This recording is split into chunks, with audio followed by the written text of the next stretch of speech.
Hello guys, welcome to share success. I hope you guys are doing great. तो आज मैं फिर से आप लोगों के लिए एक नया वीडियो लेके आया हूँ। तो आज हम लोग डिस्कस करने जा रहे हैं एक बहुत ही पूछे जाने वाले टॉपिक के ऊपर और बहुत ही इजी है। तो आज का टॉपिक है रेनफॉल और क्लाउड्स कैसे फॉर्म होते हैं। तो रेनफॉल कैसे क्रिएट होते हैं और क्लाउड्स का फॉर्मेशन के बारे में आज हम लोग करने जा रहे हैं। तो फॉर एन एग्जाम्पल,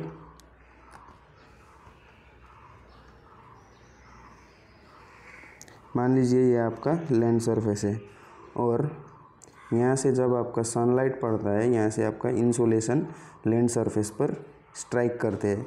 इंसोलेशन का मतलब क्या है? जो सन से जो हीट रेडिएशन अर्थ को स्ट्राइक करते हैं उसी को बोलते हैं इंसोलेशन। तो सरफेस में जितना भी मॉइस्चर रहता है वो या फिर वाटर रहता है वो इवापोरेट होते हैं। कहाँ पर? ऊपर की तरफ। और आपको पता है, मैंने आपको स्ट्रक्चर ऑफ एटमॉस्फेयर में कराया था कि ट्रोपोस्फियर में अगर अल्टीट्यूड इंक्रीज होता है तो टेम्परेचर डिक्रीज होता है। तो जैसे ये वेपर ऊपर की तरफ चले जाते हैं तो टेम्परेचर के डिक्रीज होने के कारण वो वेपर लिक्विड में कन्वर्ट होने लगते हैं। तो इससे क्या होता है कि जो ऊपर में यहाँ पर जो छोटे छोटे डस्ट पार्टिकल रहते हैं तो बहुत ही छोटे छोटे होते हैं। तो इसको हम क्या बोलते हैं? उसको हम बोलते हैं एरोसोल्स। तो एरोसोल्स का मतलब क्या है? हाइग्रोस्कोपिक न्यूक्ली भी बोलते हैं उसे, जो कि बहुत ही छोटे, मतलब नेकेड आई से नहीं दिखते हैं वो। तो वो उसको हम बोलते हैं एरोसोल्स। तो यहाँ पर एरोसोल्स रहते हैं। तो जब वेपर ऊपर की तरफ जाते हैं तो ये एरोसोल्स क्या करते हैं?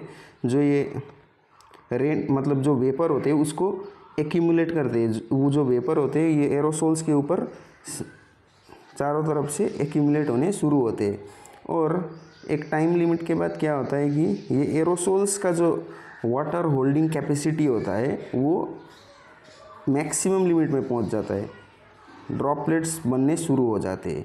तो मैक्सिमम लिमिट पर जब ये एरोसोल्स का वाटर होल्डिंग कैपेसिटी पहुंच जाता है तो ये जो ड्रॉपलेट्स है नीचे की तरफ गिरने शुरू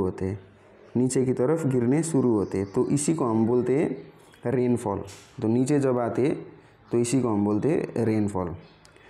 तो आई होप आपको समझ में आ गया होगा कि रेनफॉल किस प्रकार से क्रिएट होते हैं।